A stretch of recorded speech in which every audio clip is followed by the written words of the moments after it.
नमस्कार, मैं आपका maths educator Rishabh Singh Rajput the learning lab के यूट्यूब चैनल पर आपका स्वागत करता हूं। पिछली वीडियो में मैंने आपको बताया था व्हाट इज आर्क। आर्क क्या होता है? तो arc is nothing else but just a part of a circle. Circle का पार्ट, सर्कल का एक हिस्सा, इसी को हम बोलते हैं आर्क। जैसे ये एक सर्कल है, मैंने इस पर दो कट लगाए, दो कट किए, एक को मैंने बोला ए और दूसरा कट मैंने बोला बी। तो ए से बी एक हिस्सा हुआ, एक पार्ट हुआ सर्कल का। तो ए बी को बोलूंगा ये एक आर्क है। ये क्या है? आर्क। लेकिन क्वेश्चन एनालिसिस, एक क्वेश्चन उठता है कि सर जब आपने ए से बी दो कट लगाए तो एक ये वाला पार्ट भी तो बना, ये बिगर पार्ट यहां से यहां तक, और एक ये पार्ट बना स्मॉल पार्ट। तो ये जो स्मॉल पार्ट है ना, इसी स्मॉल पार्ट को मैं बोलूंगा माइनर आर्क। इसको बोलेंगे हम माइनर आर्क। सॉरी,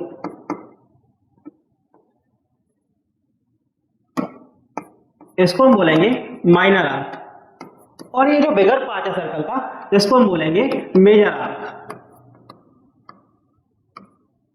तो आई थिंक आपको ये समझ में आ गया होगा कि माइनर आर्क और मेजर आर्क क्या होता है। आज हम बात करेंगे व्हाट इज सेक्टर। सेक्टर के बारे में। सेक्टर क्या होता है? तो sector the region between two radius, जो दो रेडियस होती हैं और आर्क ज्वाइनिंग देम। ये एक सर्कल है, इस सर्कल में एक सेंटर हुआ, सेंटर से सरकमफेरेंस तक, सेंटर से सरकमफेरेंस तक अगर मैंने एक लाइन ड्रॉ की, इसी को हम बोलेंगे रेडियस, क्योंकि हमें पता है कि distance between the centre and circumference क्या होता है? रेडियस होता है। ऐसे ही मैं देखूंगा, मैंने यहां से फिर एक और ज्वाइन किया, ये हुआ OA, ये हुआ OB। मैंने इसको ज्वाइन किया और O से A तक, ये भी रेडियस बनी, ये भी रेडियस बनी। इस रेडियस में अब देखिए, the region between two radius and the arc between them या आर्क ज्वाइनिंग देम, ये दो रेडियस थी। और देखिए सर्कल मैंने कट लगाया ए और ये पॉइंट है बी, तो ए से बी, ये ए से बी में जब मैंने ड्रॉ किया तो ये बना आर्क। ए से बी जब मैंने ज्वाइन किया तो ये हुआ एक आर्क। तो ऐसा रीजन, ऐसा एरिया जो रेडियस, दोनों रेडियस और आर्क के बीच में है, ये वाला, ये जो एरिया है, इस एरिया को ही, इसी को मैं बोलूंगा सेक्टर। इसी को हम बोलते हैं सेक्टर ऑफ सर्कल। इसी को हम बोलेंगे सेक्टर ऑफ सर्कल। मैं आपको एक बार फिर से रिवाइज कराता हूं। हमने आर्क पढ़ा था। आर्क क्या होता है? आर्क एक पार्ट होता है सर्कल का। तो ऐसा रीजन, ऐसा एरिया जो आर्क और रेडियस, आर्क और रेडियस के बीच में है, इसी को हम बोलेंगे sector of circle. I think आपको समझ में आ गया होगा कि सेक्टर ऑफ सर्कल क्या होता है। अब हम पढ़ते हैं माइनर सेक्टर क्या होता है। Minor sector sorry, minor sector क्या होता है? A sector of circle is called minor sector if the minor arc of a circle is a part of boundary. देखिए, मैंने आपको पहले ही समझाया था, जैसे अगर मैंने आर्क ड्रॉ किया तो ये मुझे साफ साफ विजिबल है कि ए से बी एक तो ये आर्क बना और एक ये बना बिगर आर्क। तो ये बना माइनर आर्क और ये जो बना माइनर आर्क, और ये जो बनेगा ना, ये बनेगा मेजर आर्क। Major arc. तो ऐसे ही जो एरिया माइनर आर्क का पार्ट है, माइनर आर्क से ज्वाइन होकर बनना है, तो इसको ही बोलेंगे माइनर सेक्टर। इसको हम बोलेंगे माइनर सेक्टर।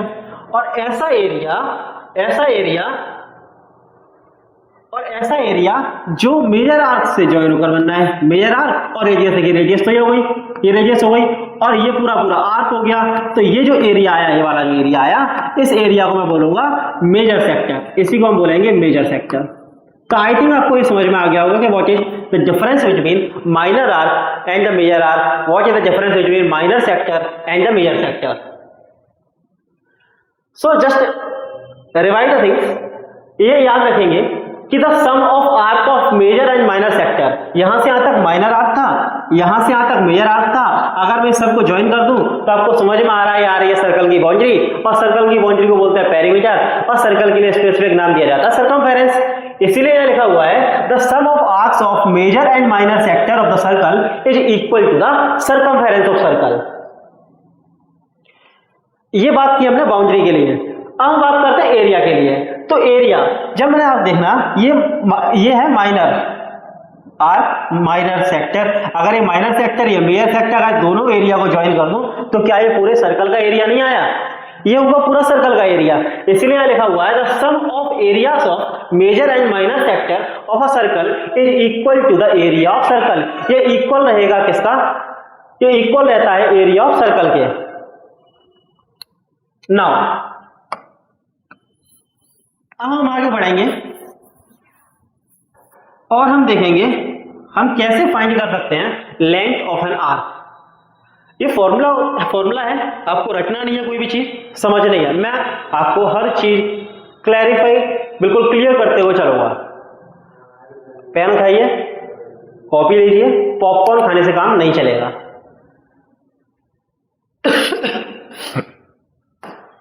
सॉरी। नाउ हम कैसे फाइंड करेंगे लेंथ ऑफ एन आर्क।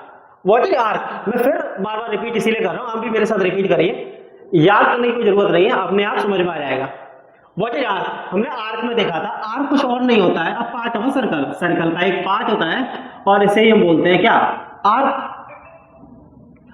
अब जो आर्क है वो पार्ट किसका है, वो पार्ट है सर्कल का। सर्कल का मतलब सर्कमफेरेंस ऑफ सर्कल का, सर्कमफेरेंस ऑफ सर्कल का ये पार्ट है। तो सर्कमफेरेंस ऑफ सर्कल क्या होती है, सर्कमफेरेंस ऑफ सर्कल क्या होती है, सर्कमफेरेंस ऑफ सर्कल क्या होती है, सर्कमफेरेंस ऑफ सर्कल होती है 2 pi are. 2 pi are circumference माने कंप्लीट बाउंड्री सर्कल की, और एक सर्कल में एंगल कितना रहता है 360 डिग्री। तो क्या मैं ये बोल सकता हूं कि 360 जो एंगल है उसके लिए जो सर्कमफेरेंस है वो है 2 पाई आर।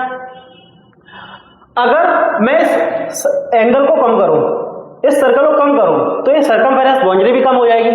मैं यहां से फाइंड करता हूं कि 1 डिग्री की वैल्यू कितनी आएगी, 1 डिग्री। तो 1 जो डिग्री की वैल्यू आएगी वो आएगी 2 पाई आर अपॉन 360 डिग्री। ये सेंटर होगा यहां कोई, इस सेंटर से मैंने ए को ज्वाइन किया, ये रेडियस, इस सेंटर से मैंने बी पॉइंट को ज्वाइन किया, ये भी रेडियस। बताएं रेडियस क्यों है, क्योंकि सेंटर से ज्वाइन किया है सर्कमफेरेंस को, और सेंटर से ज्वाइन करने वाली लाइन जिसे हम सर्कमफेरेंस तक ज्वाइन करें इसी को हम बोलते हैं रेडियस। तो रेडियस और ये जो पार्ट है ये हुआ आर्क, ये हुआ आर्क। यहां कोई एंगल बन रहा होगा, मान लो ये एंगल है थीटा, तो आप समझिए 360 डिग्री के लिए जो सर्कमफेरेंस रहती है वो है 2 पाई आर। अगर मुझे इस आर्क, ये जो ए बी जो आर्क है, इस आर्क की लेंथ फाइंड करनी है, इस आर्क की लेंथ फाइंड करनी है,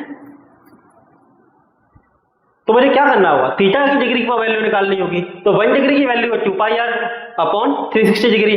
तो अगर मुझे थीटा की वैल्यू निकालनी है, फाइंड करनी है, तो थीटा का मल्टीप्लाई तो करना होगा, पर मैं तो बोथ साइड मल्टीप्लाई करूंगा, ये आएगा 2 pi r theta upon 360 degree. तो इसी तरह हम फाइंड कर सकते हैं लेंथ ऑफ एन आर्क।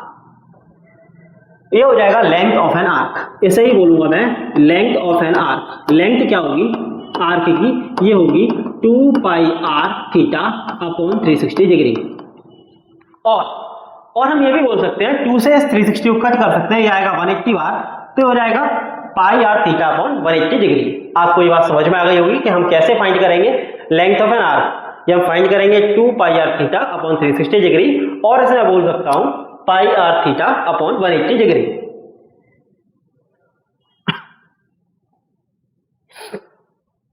हम बात करते हैं area of sector. Area of sector कैसे फाइंड करेंगे।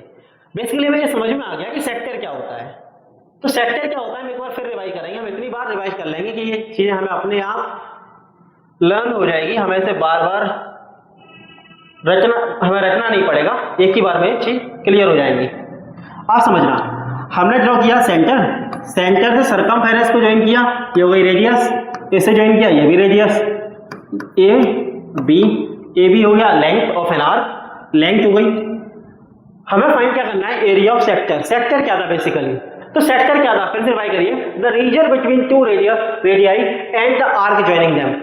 ऐसा रीजन, ऐसा क्षेत्र जो 2 रेडियस और आर्क से मिलकर बना हुआ है, इसी को हम बोलते हैं सेक्टर। तो ये जो एरिया है ना AOB, इसी को बोलेंगे हम क्या, सेक्टर। हम बात किसकी कर रहे हैं यहाँ पर, सरकमफेरेंस नहीं, एरिया। तो अब थोड़ा सा रिकॉल करिए कि एरिया ऑफ सर्कल क्या होता है। एरिया ऑफ सर्कल, तो एरिया ऑफ जो सर्कल होता है वो होता है पाई आर स्क्वायर। और ये कब होता है, जब कंप्लीट सर्कल की बात कर रहे हैं, मतलब 360 डिग्री की बात कर रहे हैं। तो यहाँ पर 360 डिग्री की जो बात हम कर रहे हैं, यहाँ पर जो एंगल आएगा वो आएगा 360 इक्वल पाई आर स्क्वायर लिख सकता हूँ। 1 डिग्री की अगर वैल्यू फाइंड करूँ तो ये हो जाएगा pi r square upon 360 degree. लेकिन फिर वही बात, यहाँ एंगल बनना होगा कोई ना कोई, मान लो थीटा। इस एंगल को मैं बना देता हूँ थीटा। तो अगर मैं थीटा की वैल्यू फाइंड करूं तो थीटा अगर मैं LHS में मल्टीप्लाई करूंगा तो थीटा का मल्टीप्लाई RHS में भी करना होगा, और ये हो जाएगा pi r square theta upon 360 degree. तो हम इजीली अब फाइंड कर सकते हैं area of sector. Area of sector क्या होता है, कुछ नहीं, area of circle pi r square, इसमें थीटा अपॉन 360 डिग्री, ये ऐड हो जाएगा। हमने दो चीजें अभी तक पढ़ी हैं, एक पढ़ा है how to find length of an arc, फिर हमने पढ़ा है what is the area of sector, what is the formula for finding area of sector. Length of an arc कैसे फाइंड करेंगे, 2 pi r theta upon 360 degree, और मैं इसे बोल सकता हूं pi r theta upon 180 degree. Area of sector कैसे find करेंगे, ये करेंगे। एरिया ऑफ सर्कल कैसे फाइंड करते हैं, पाई आर स्क्वायर, इसीलिए एरिया ऑफ सेक्टर बनेगा pi r square theta upon 360 degree. और आप इसे ध्यान से देखेंगे, थोड़ा मैं इसे रफ करता हूं।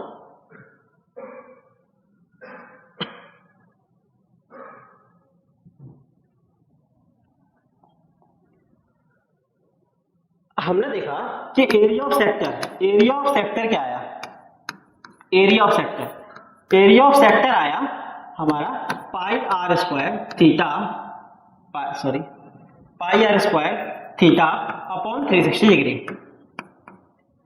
ठीक, देखिए पाई आर को डबल वन लिख सकते हैं, pi r theta upon 360 degree. हमें देखना होगा कि हमने पहले पढ़ा है कि what is length of an arc. Length क्या होती है आर्क, लेंथ कैसे फाइंड करते हैं, तो ये फाइंड करते हैं 2 लेंथ इसकी आर्क की, लेंथ ऑफ एन आर्क ये फाइंड करते हैं 2 pi r theta upon 360 degree. मैं यहां पर क्या कर रहा हूं, 2 का मल्टीप्लाई न्यूमरेटर में कर रहा हूं और 2 का ही मल्टीप्लाई डिनोमिनेटर में कर रहा हूं। 2 का मल्टीप्लाई न्यूमरेटर में और 2 का मल्टीप्लाई डिनोमिनेटर में, जिससे बैलेंस रहे। आप देखना 2 पाई, कलर चेंज करता हूं, 2 पाई आर ये थीटा अपॉन 360 डिग्री। क्या ये लेंथ ऑफ एन आर्क नहीं है? यहां बचा है, देखिए यहां बचा है 2 अपॉन में, तो इसे लिख सकते हैं 1/2, ये भी लिख लिया हमने, नोट कर लिया। 2 pi r theta upon 360 degree, इससे हम बोल सकते हैं लेंथ ऑफ एन आर्क, जिससे मैं डिनोट करूंगा L से, L for length of an arc. यहां एक और आर भी बचा था, R फॉर रेडियस। कुछ बचा है और नहीं, तो ध्यान रखेंगे सेक्टर को फाइंड करने के लिए एक और फॉर्मूला हो जाएगा, और ये क्या हो जाएगा कि एरिया ऑफ सेक्टर हम फाइंड कर सकते हैं कैसे, 1/2 L इंटू आर, जो यहां पर लिखा भी हुआ है। अब देखिए 1/2 L आर। तो हमने क्या क्या पढ़ा, फिर एक बार समराइज करते हैं। हमने पढ़ा कि how to find length of an arc, length कैसे फाइंड करेंगे आर्क की, तो यह है 2 pi r theta upon 360 degree. फिर हमने पढ़ा how to find area of a sector, area of sector कैसे फाइंड करेंगे, pi r square theta upon 360 degree. या और मैंने अभी आपको बताया एक और फॉर्मूला में यूज कर सकते हैं, half L into R, where L is length of an arc and R is radius of a circle. I hope आप लोगों को इतना समझ में आया होगा। पेन और कॉपी लेके बैठो, नोट करो, बार बार रिवाइज करो साथ ही साथ। लास्ट